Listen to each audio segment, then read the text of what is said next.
Now, if you're a fan of pumped up estate cars, did you know that you've got Subaru to thank for that? 25 years ago, it was the first to take a standard estate and give it the off-road treatment. And now, 5 generations on, we have the latest Outback, a car which matches the Audi A4 Allroad for price, but the larger A6 Allroad for space. So it's got the rugged estate and 4x4 hybrid looks, but what about its capability? Well, the raised height gives it good ground clearance, and the Outback features Subaru's renowned four-wheel drive system, which means it can outperform more expensive rivals off-road. Now, there wasn't an awful lot to love about the interior of the previous version of the Outback, and it's obvious from the current car that Subaru got the message because it does feel very well built in here.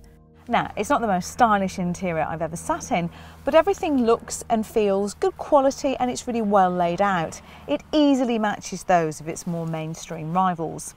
One very welcome addition is this, a new infotainment system. It looks really modern and sleek, and it's also very easy and intuitive to use.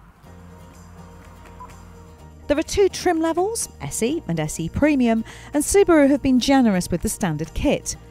The basic entry-level trim offers 17-inch alloy wheels, sat-nav, heated seats and cruise control, so there's no real reason to pay more for the SE Premium version. It's also very practical in here. You've got a decent-sized glove box, lots of storage compartments dotted around the place, along with decent-sized door bins that actually fit a proper-sized water bottle in.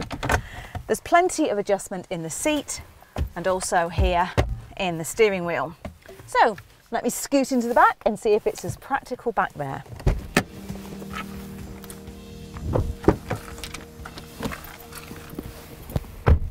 Well, the large windows give it a really nice, bright, airy feel, and there's plenty of space here for adults. Lots of headroom, loads of legroom.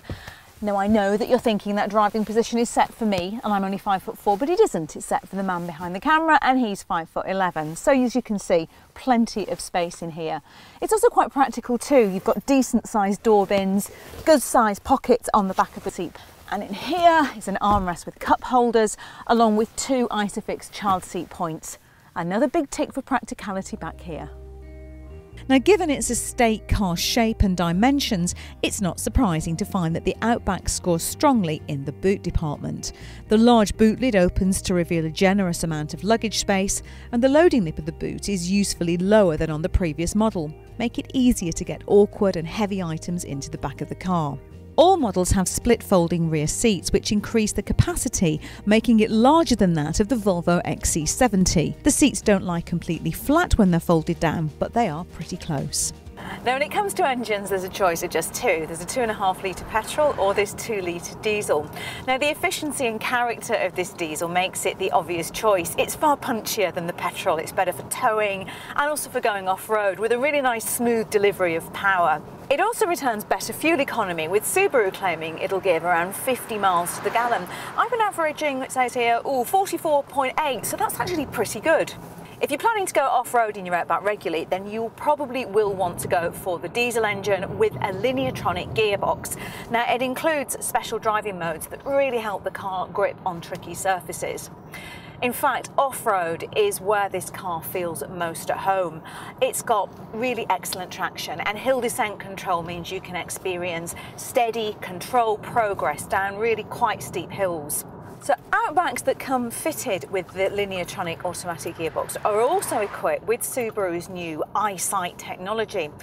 Now, this clever kit is made up of 2 colour cameras that scan the road ahead, identifying cars, pedestrians, other obstacles in the road. Now, the idea is that it works as a kind of extra pair of eyes. The cameras relay the information to the lane departure warning system, adaptive cruise control and autonomous emergency braking, just making sure that they're all doing their job properly and kicking in when you really need them. Now, clever tech like this has helped to earn the Outback a full 5-star Euro NCAP rating. Now, sadly, the driving experience isn't as accomplished on-road as it is off.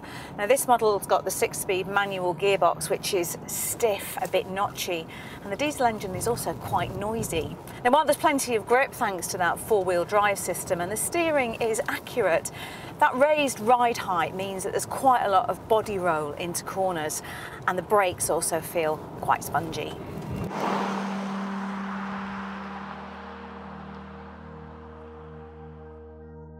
I also think it's quite disappointing that a car which is generally very well equipped only comes with AM or FM radio. DAB just isn't available. Right, I'm off for a drive. I'm going to listen to some crackly music. Now, the Outback isn't the most exciting choice, but it does offer practicality and superb off-road ability. But if you're after a more engaging driving experience, along with a little luxury, take a look at our video of the Audi A4 Allroad. Or for a great all-rounder at an affordable price, look at the Skoda Octavia Scout.